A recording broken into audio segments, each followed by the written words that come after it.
आइए भक्तों, सुनते हैं हरितालिका तीज के व्रत में हरितालिका तीज व्रत की कथा। हरितालिका तीज का व्रत यह हर वर्ष भाद्रपद माह के शुक्ल पक्ष तृतीया तिथि के दिन हरितालिका तीज का व्रत किया जाता है। इस व्रत को महिलाएं अखंड सौभाग्य की प्राप्ति के लिए करती हैं। इस व्रत में भगवान शिव, माता पार्वती और भगवान गणेश का पूजन किया जाता है। इस दिन भगवान शिव, भगवान गणेश, माता पार्वती की बालुकामयी या मिट्टी की प्रतिमा बना करके इस दिन पूरे विधि विधान के साथ इनकी पूजा और अर्चना करनी चाहिए। इससे भगवान प्रसन्न होकर के मनोवांछित फलों को प्रदान करते हैं। हरितालिका तीज व्रत के दिन इस दिन रात्रि जागरण करनी चाहिए। इस दिन सोना बिल्कुल भी निषेध माना गया है। इस दिन नहीं सोना चाहिए और भगवान का भजन कीर्तन करते हुए, कथा श्रवण करते हुए रात्रि समय व्यतीत करनी चाहिए। तो आइए सुनते हैं हरितालिका तीज व्रत की कथा। तो बोलिए प्रेम से भगवान भोलेनाथ की जय, माता पार्वती की जय। बहुत समय पहले की बात है कि एक बार भगवान भोलेनाथ ने माता पार्वती से कहा कि हे गौरा, पिछले जन्म में तुमने मुझे पाने के लिए बहुत छोटी उम्र में कठोर तप और घोर तपस्या की थी। तुमने बिना कुछ खाए पिए और बस हवा और सूखे पत्ते चबाए। जला देने वाली गर्मी हो या कपा देने वाली ठंड, तुम नहीं हटी, डटी रही।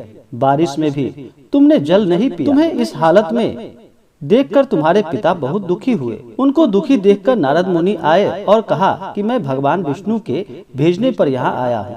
वह आपकी कन्या के साथ विवाह करना चाहते हैं। इस बारे में आपकी क्या राय है, मैं जानना चाहता हूँ।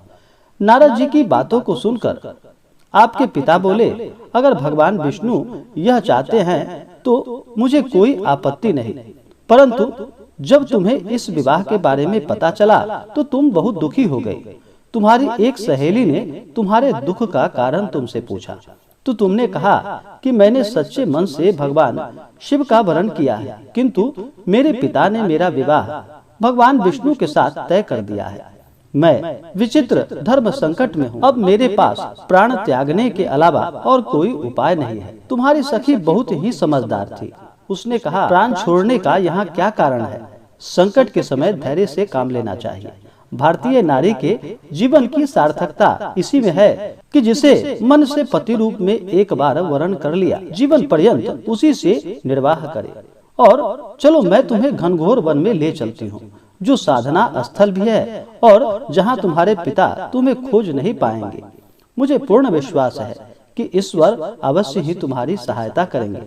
तुमने ऐसा ही किया। तुम्हारे पिता तुम्हें घर में न पाकर बड़े चिंतित और दुखी हुए। इधर तुम्हारी खोज होती रही, उधर तुम अपनी सहेली के साथ नदी के तट पर एक गुफा में मेरी आराधना में लीन रहने लगी। तुमने रेत के शिवलिंग का निर्माण किया। तुम्हारी इस कठोर तपस्या के प्रभाव से मेरा आसन हिल गया और मैं शीघ्र ही तुम्हारे पास पहुंचा और तुमसे वर मांगने को कहा।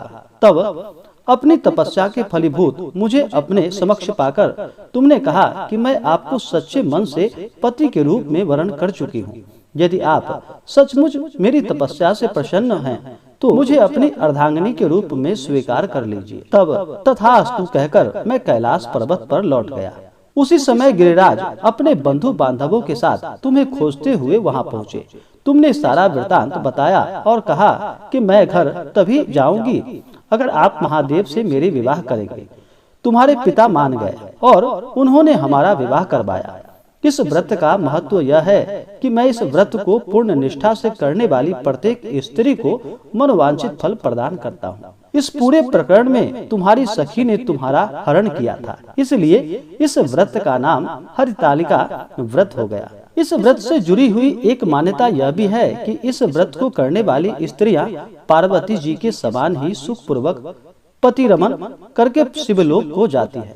तो बोलिए प्रेम से भगवान भोलेनाथ की जय, माता पार्वती की जय। इसी प्रकार से आरती, स्तोत्र, मंत्र, चालीसा आदि को सुनने के लिए हमारे इस चैनल पे अगर आप नए हैं तो चैनल को लाल बटन दबा करके सब्सक्राइब करें, साथ में बेल आइकन घंटी को दबाएं ताकि मेरे वीडियो का नोटिफिकेशन आपको समय से मिलता रहे।